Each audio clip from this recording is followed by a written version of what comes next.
Hello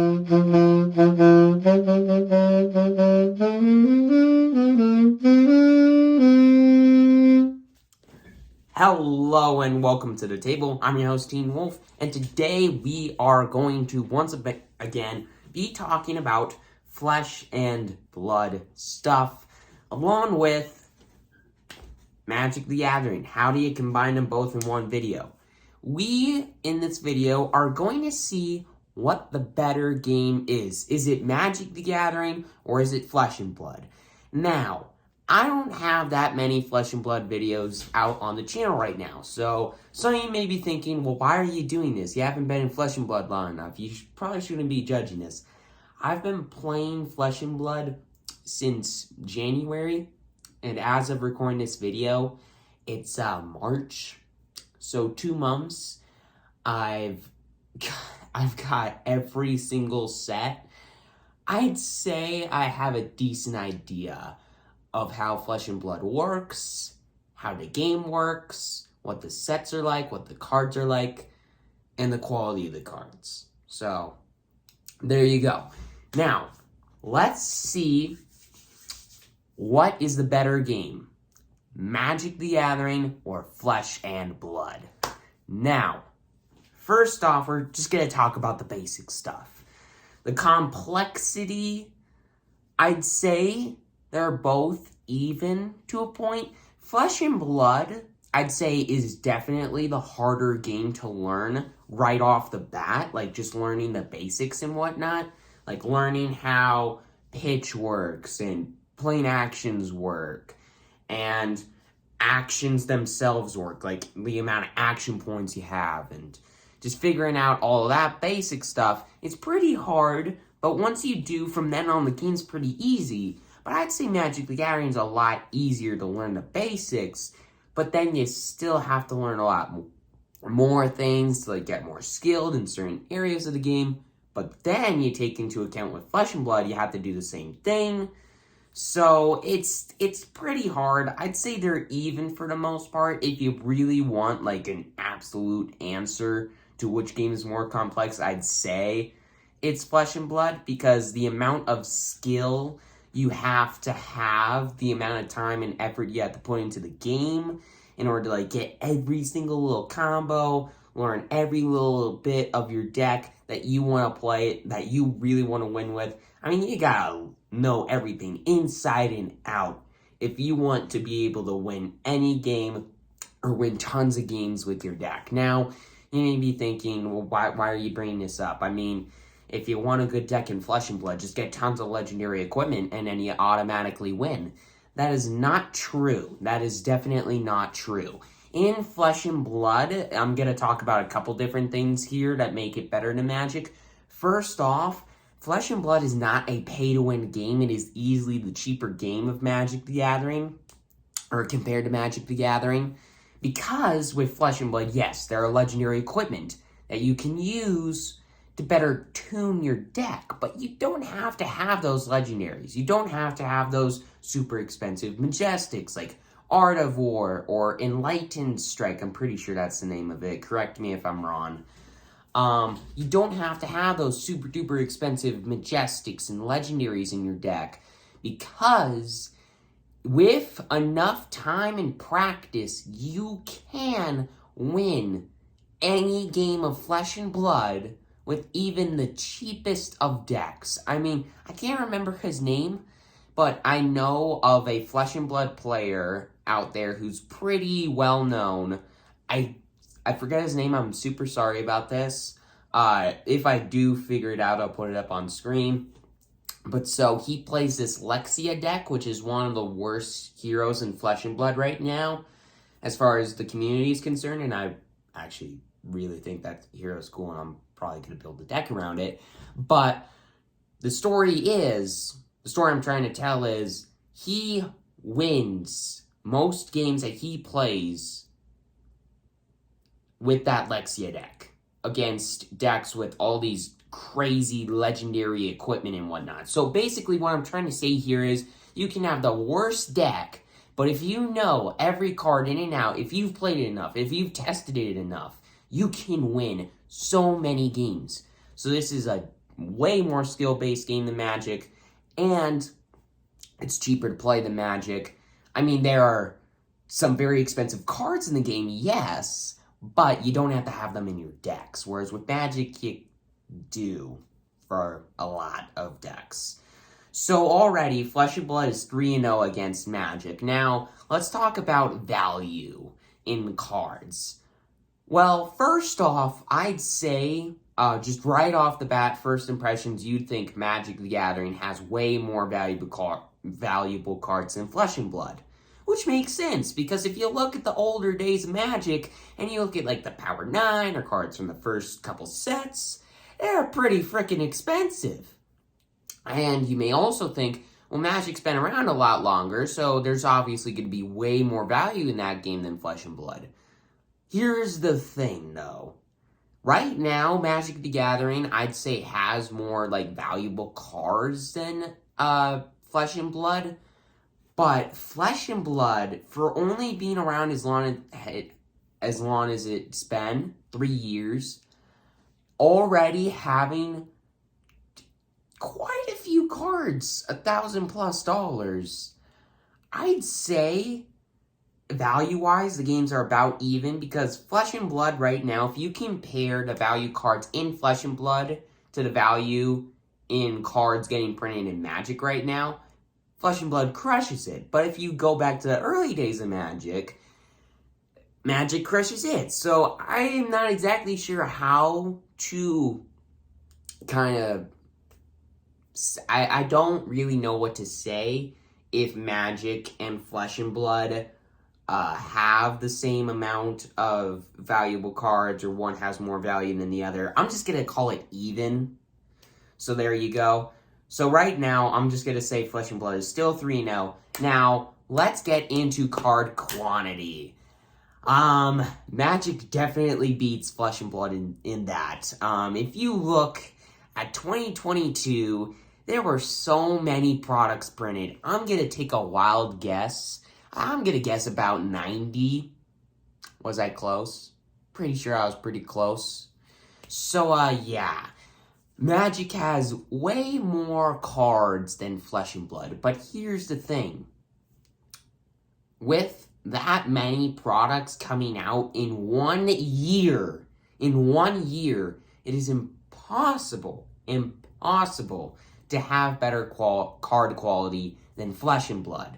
Flesh and Blood, I would easily say, has better quality cards than Magic the Gathering for a couple reasons. First off, it's a brand new game. They gotta hit home runs all the time in order to keep people interested in the game, in order to make sure that people keep coming into the game and not leaving the game. And, I mean, they come out with an average of like 3 sets a year, so it's pretty easy to make better quality cards than Magic when they're making 90, because you get a lot more time to make the cards, then test them, make sure that there's no broken combo getting made that just absolutely destroys one format or something. It's just way easier to make better quality cards. So right now, Flesh and Blood is 4, Magic is 1. So now let's get into the lore. Magic, I would say, has a better lore than Flesh and Blood right now, because first off, I'm trying to find lore for Flesh and Blood, and it's hard to find it. Now, I get it. It's a new game. You can't really focus on the lore right now when you're focusing on making good products like Dynasty, like Uprising, like History. I'd say History packs are actually really solid, and I can't wait for History Pack 2 to come out. But anyways, it's hard to focus on the lore. First off, for being as new to the whole thing. And second off, because you're focusing more on the cards. So Magic has a better lore than Flesh and Blood because they're committing more to it than Flesh and Blood, since Flesh and Blood is so new to it. So there's the second point for Magic. 4-2. So now let's get into the gameplay. Well, let's see. Which game is better gameplay-wise? Flesh and Blood. Now, you may be thinking, you're totally biased here. You probably just really like Flesh and Blood more than Magic. In ways, yeah, I definitely like Flesh and Blood more than Magic. But in other ways, I'd say Magic's better. But the reason I say the gameplay is better in Flesh and Blood than it is for Magic is not just because I like the game more than Magic. The reason that I say that is, you look at Magic. You look at like a game of Modern, a game of even Standard. Like, let's not even get into Legacy or Commander or all those really busted formats. Let's just talk about stuff that isn't even like the most popular. Those games are so unfair for a couple different reasons. First off, top decking. Second off, like, if a player gets mana flooded or mana screwed, the other person is easily going to be able to win the game. And all these crazy combos, it's basically who has the bigger collection, who has more cards dedicated to that deck, which player spends more money on singles, stuff like that. Flesh and Blood, like I said earlier, you don't really have to do that as much. And every single game of Flesh and Blood that I've played, I've been playing this game since January. And every single game, I'm not sure if this is true for other players, but I've watched some gameplays and they're usually pretty similar to the games that I play. They are always so close. It's always like you are on the edge of your seat. You have no clue who's going to win because it's like a back and forth little battle to the death, and you just have no clue who's going to win. It's always so close. So you just have no clue. I mean, just about every game I've played ends off with each of us having like less than 3 life. I mean, that's pretty sweet gameplay compared to Magic. And no mana flood or mana screw, and you're always doing stuff. There's no such thing as top decking in Flesh and Blood, because you always draw back up to cards in your hand. You're always defending. You're always reacting. You're always attacking. You're always playing something. You are always doing something. You're always having fun, and the games are really close. And the reason I say there's no mana flood or mana screw in Flesh and Blood is because there's no mana in Flesh and Blood. I mean, there's cards that you pitch with in Flesh and Blood, and there are times when you can get very screwed, but there's always something to do. You may not be able to do the thing that you want to do the most, but you can still do some pretty powerful stuff with very, very limited resources. Whereas with Magic, you can't really do that as much. So, no mana flood or mana screw really in Flesh and Blood compared to Magic. So that's 3 points for Flesh and Blood. Now it is 7-2. Now let's look at some more stuff. Well, let's talk about one more thing for Flesh and Blood. Flesh and Blood is the more unique game compared to Magic. The reason I say that is, with Magic the Gathering, there are a lot of games out there like Magic the Gathering. I mean, Magic the Gathering was the first of them all, but Flesh and Blood is not really like Magic the Gathering. I mean, cards, I guess, are similar in a way, but like the actual game, when you're playing stuff, how the cards work, is completely different than Magic, whereas a lot of other games, it's not really, I don't know.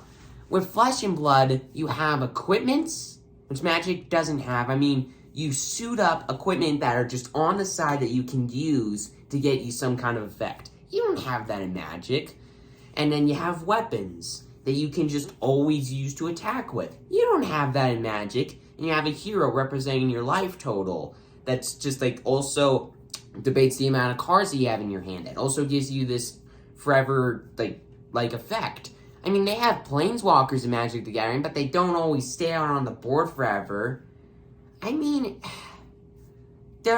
when you look at the cards, like the structure of the game, I don't really know. I mean, I guess in ways, Flesh and Blood and Magic are similar, but Flesh and Blood is so unique compared to Magic, and not just Magic. Every other trading card game I have ever seen is nothing like this game. And I love that. I think that draws people in with its complexity, with it being harder to learn how to play, with it being a more skill-based game, with it being cheaper to play most of the time. I mean, to get boxes, to get singles, to build decks that are still really good. It's just more unique than every other card game I've ever seen. And that anybody's really ever seen, which draws people into it, and I think is the reason why it's so popular. And there's one more thing that I do gotta mention. I'll be right back. I gotta get one more thing that Flesh and Blood is also better at than Magic. Currently, it's 8-2. Let's see. Just give me a moment. Just give me a moment.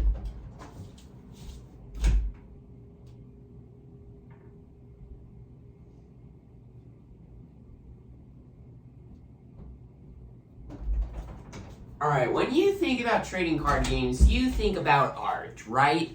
Right? So what do both of these games have? What do all trading card games have? Mats. Well, I got a mat of Flesh and Blood here. Thank you, Man of All Games, by the way, for making me, for giving me the opportunity to have this mat. This is a beautiful mat. I mean, look at that art. Look at it. Tell me that is not the coolest looking art on a mat you have ever seen. I mean, yes, in Magic the Gathering, there's some pretty sweet art out there. There is no mat in Flesh and Blood that looks worse than this. Not one. They are all so cool and just, I don't know. I feel like the art and the playmats for Flesh and Blood are just a little bit better than Magic. But if you want to, you can give Magic that free point. But in the end, Flesh and Blood obliterates Magic 9-2. Now, if you want me to go a little bit more in depth, not just talking about this, I'll give like a more... Here, I'm going to do a part 2 to this video, just talking. Me just talking about Flesh and Blood compared to Magic, and I'm just going to talk. I'm just going to talk about similar topics I discussed in this video, just more in depth. So if you want to see that, well, then I'll just see you in the next video, and I hope that you enjoyed this 100 subscriber special, part 1 of it, and all of you who have subscribed, thank you so much, and I just can't thank you enough. And if you haven't subscribed, please consider subscribing. It's completely free. And with all that aside, I will see you in the next video. I hope you enjoyed this video, and I hope that you love Flesh and Blood and Magic the Gathering, and just love playing it and having fun with it. Because in the end, that's what we're all here for. But with all that aside, see you in the next video.